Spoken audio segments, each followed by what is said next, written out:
Hi there, my name's Adam Hoey and I'm from the Royal School of Church Music here in Queensland, Australia. We're an organisation that promotes and educates in sacred music, and the video you're about to see is how we're going about this while in lockdown during the COVID-19 outbreak. This video is brought to you by Queensland Inspires, our Sacred Music Winter School, happening from July 3 to 11, 2021 in Brisbane, Australia. For more information, visit queenslandinspires.com. Now, on with the show. Hello, I'm Adele Nisbet, and I'm all prepared to chat about how we can all stay in good vocal condition during this prolonged time of isolation, which is curtailing our usual weekly choral activity associated with church services. Any holiday from normal routine means the comeback will have some challenges. Logic suggests we need to plan a gradual comeback to prevent injury or complications down the track. Any physical activity neglected for a while can result in a lack of fitness, and the first time we begin again, those muscles we forgot we had. School teachers typically feel a vocal challenge after the summer break when returning to the classroom in February. A colleague of mine, Leon Thurman, a fantastic vocal and choral advocate from Minnesota, used to call it the voice hurty blues, because 5 days of continual talking and singing after 6 weeks of absence from the classroom can make week 1, term 1, just a bit, ouch. Well, maybe we're not quite in that category. However, when this social distancing is over, what will our voices feel like? Some of us may even live alone and never speak to anyone else during our day. For church choristers, will it be like February all over again when we have not sung much since December 25th? It may be worse than the summer holidays, because these weeks away from singing are extending for longer than any of us had actually expected. So, whenever we finally arrive for that first rehearsal and first worship service, it would be good to engage in some voice work that picks up any stitches we may have dropped in the knitting together of our vocal technique previously. This implies we should be trying to maintain our vocal health and prepare for minimal shock as we recommence regular public singing. In other words, re-establishing good vocal condition is a great idea. So let's start in the here and now. Can you reflect on your current vocal state and experience? There could be 3 scenarios, there could be many more.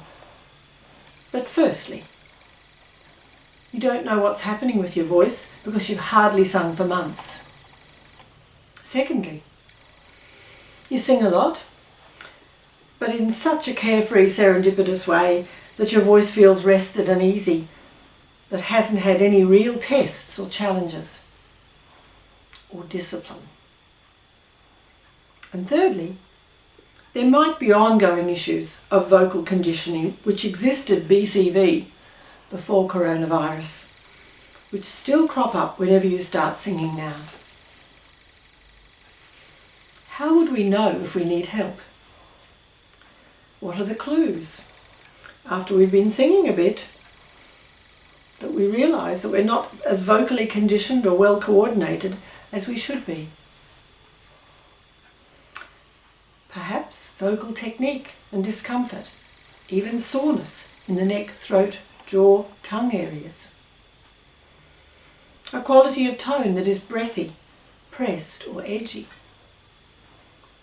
A vocal colour that seems too bright, too dark, too woofily, even unpredictable across our range. Maybe breaks, cracks, unevenness or instability in the vocal line, which can be very frustrating. So what can we do?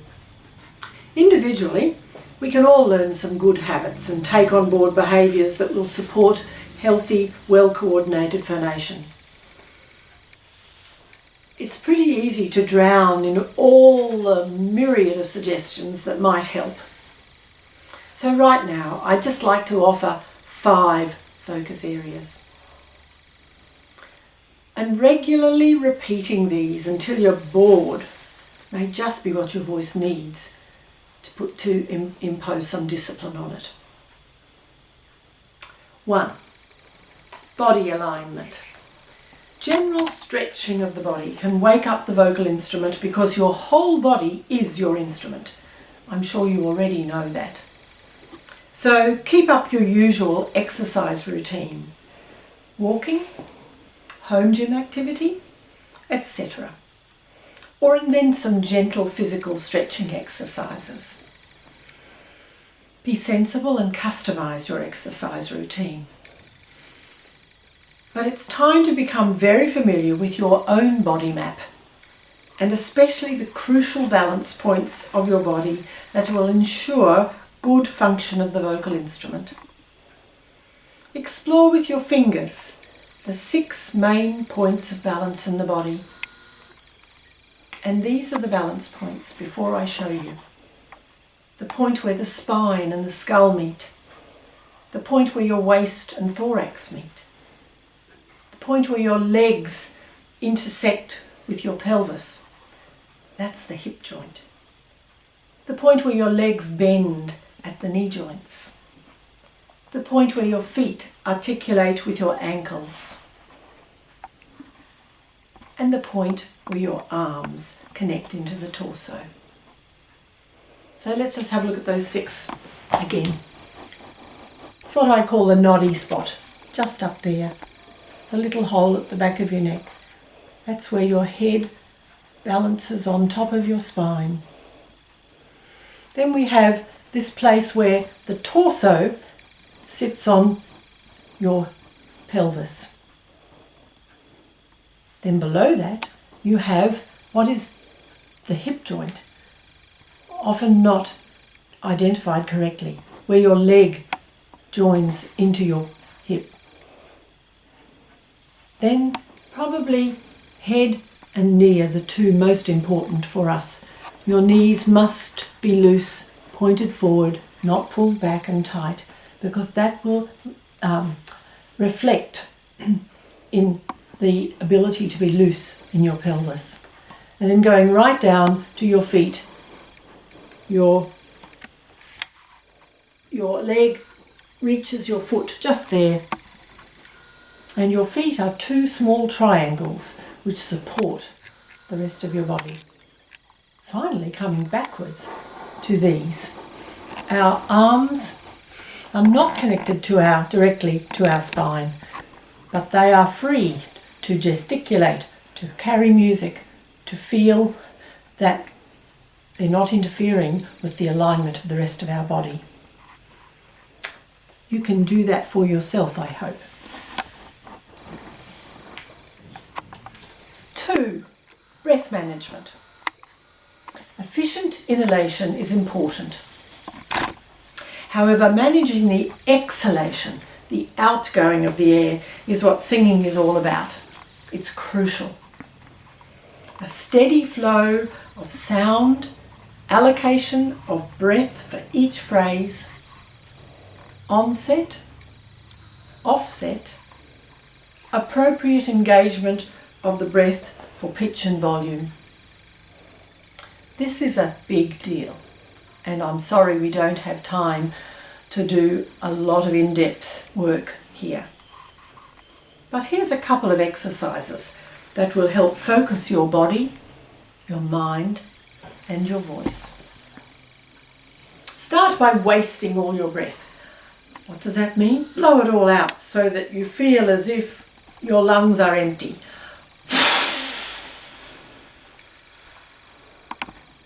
Then splat.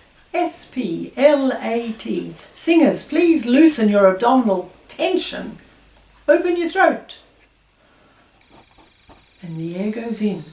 Now, try a repetition of.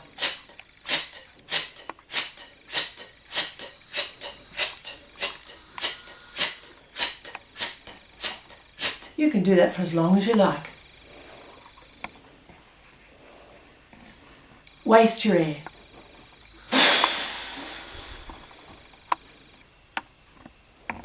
Splat. splat. Now try a voiced syllable. Je, je, je, je, je, je, je, je, je. And repeat it for as long as you like. The voiced syllable means that you are connecting with the voice, the sound making mechanism. Lots of them, lots of those, all around the house, whenever you think of it, sitting in the car. That's a good place. Now, another one. Waste your air.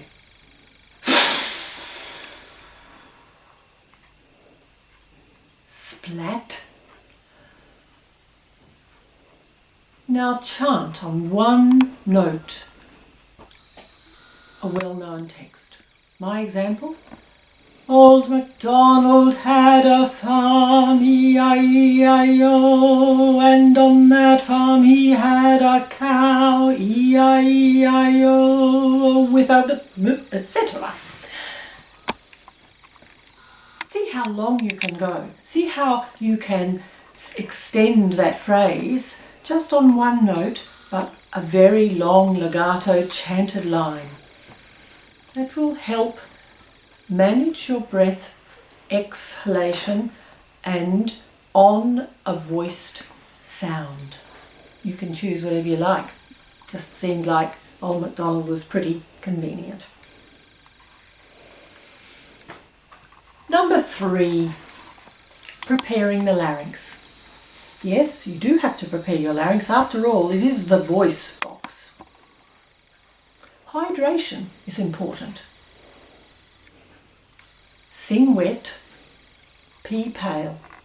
That's an oldie but a goodie to remind us all that we've got to make sure we actually do ingest enough water during the day. Start every morning with a glass of water and gently gargle it down. Yes, gargle.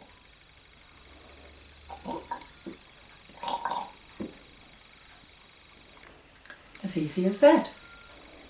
It's a useful vocal tract exercise. The gargling opens up the throat, but it allows the water to reach fairly low down that throat to ensure that you get some sort of direct hydration. Be careful, you don't want to choke.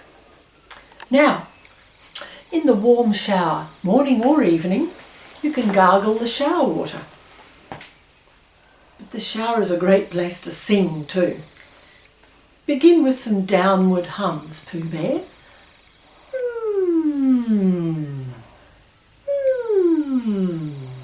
Then a little siren on a hum.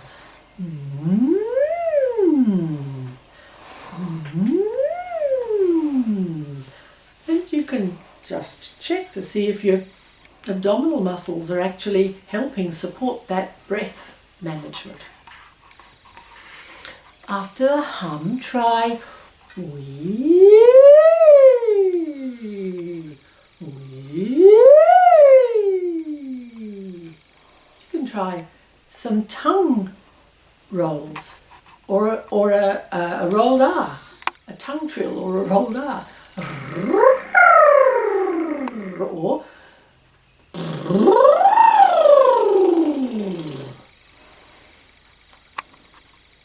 then you could go to wow. Woo. You start at a low pitch. Keep the range fairly short. Gradually extend both the pitch and range according to your voice type. But keep it easy. Don't blow air. It's not about blowing air, it's about leaning on the breath.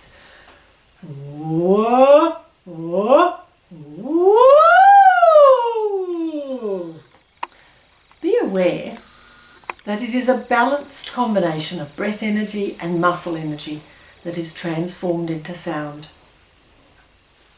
Onset with the air, not the muscle.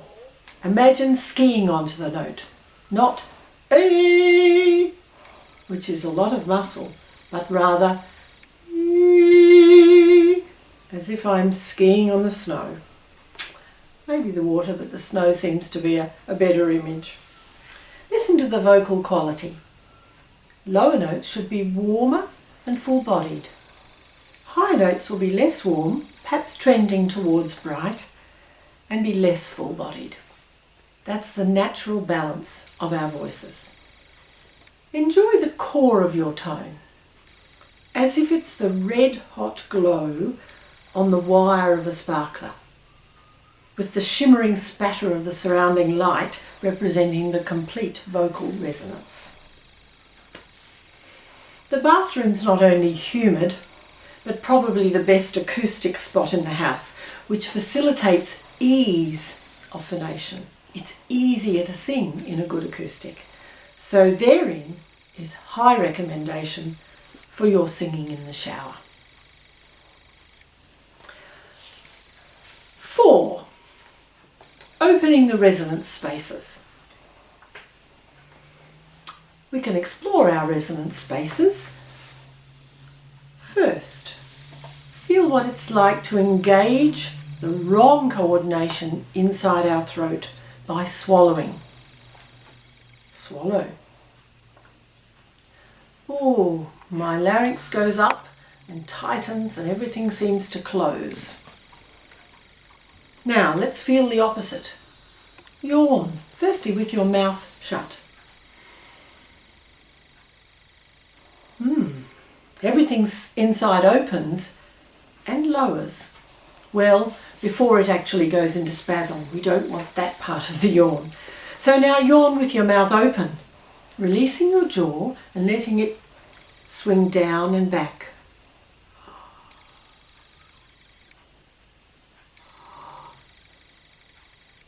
And that's the point at which we can also just allow the air to just go in. So now go back to that gentle siren on wow. Whoa! Notice that low or soft sounds need less resonance space. But high or loud sounds need more resonance space. So as we allow our jaw to swing down and back, we provide more throat space. Again, these exercises can be done anytime you think of them. Keep exploring resonance spaces. Be aware of the feeling of having a nice open throat. Keep your back teeth apart. Make sure that your tongue sits just behind your front teeth. We do not want any clenching, any tightening, any closing down. We want a release of all of this space. So doing whoa, you notice that as I come down lower again, I don't have to have so much of that space for the resonance. 5. From speech to song. Exercises are fine and dandy, but all we really want to do is make music and sing. It has been shown that a wide and even unpredictable range of exercises will gradually build your vocal skill and condition. Now that's good news, because even without any instrumental accompaniment, if you don't have a piano at home, you can improvise and create your own patterns or melodies within the following framework. Low to high range first, then backwards high range to low range. Soft to loud volume to softer volume. That's a hard one. Range of vocal qualities, from full-bodied to less full-bodied. And as you become freer and more released and more confident of using your air, you will get faster and more efficient when it comes to changing pitch and volumes. Now, choose a familiar anthem or a hymn. I've chosen, just as the example, number 566 in Ancient and Modern. It's a Fred Kahn text which goes to the tune Columba. Now firstly, speak the words. with as much inflection as will bring out the meaning. Put peace into each other's hands and like a treasure hold it. Protect it like a candle flame, with tenderness enfold it. There are more verses, but that first one is the example. Secondly, chant the words using the rhythm, but only a single note. Put peace into each other's hands, and like a treasure hold it. Protect it like a candle flame, with tenderness enfold it. Finally, sing the words to the familiar melody. Put peace into each other's hands, and like a treasure hold it. Protect it like a candle flame, with tenderness enfold it. So the aim is to be aware of your breath, creating those lines of melody, and having your voice sitting, leaning on your breath. But the meaning of the text becomes the motivation for wanting to sing that in beautiful lines of melody. All other factors being equal, health ones in particular, if your voice fatigues and becomes less responsive after singing, the demands which you are placing on your voice are greater than its current condition. So, start with realistic expectations. Start slowly, but be prepared to be repetitious in these 5 focus areas. And you will improve your vocal condition with relative gains in strength, endurance, precision, evenness, and expression. So some final advice. Start with no more than 10 minutes of vocalizing at any one time. Stop before you show fatigue. Don't be initially keen to sing more than that. You can come back later in the day and do another 10 minutes. But increase your time day by day, week by week. Vocalize at least twice a day and increase this frequency as you gain confidence and condition, or opportunity for that matter.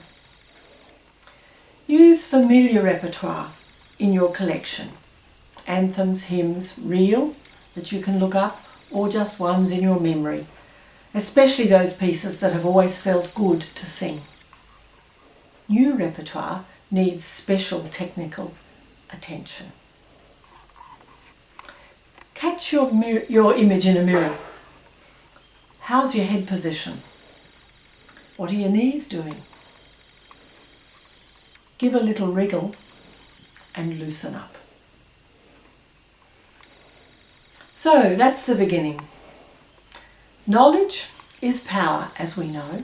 So if you'd like to know more or need further clarification of anything that I've said today, a handout is available on the RSEM website. Thanks for joining me for this short talk.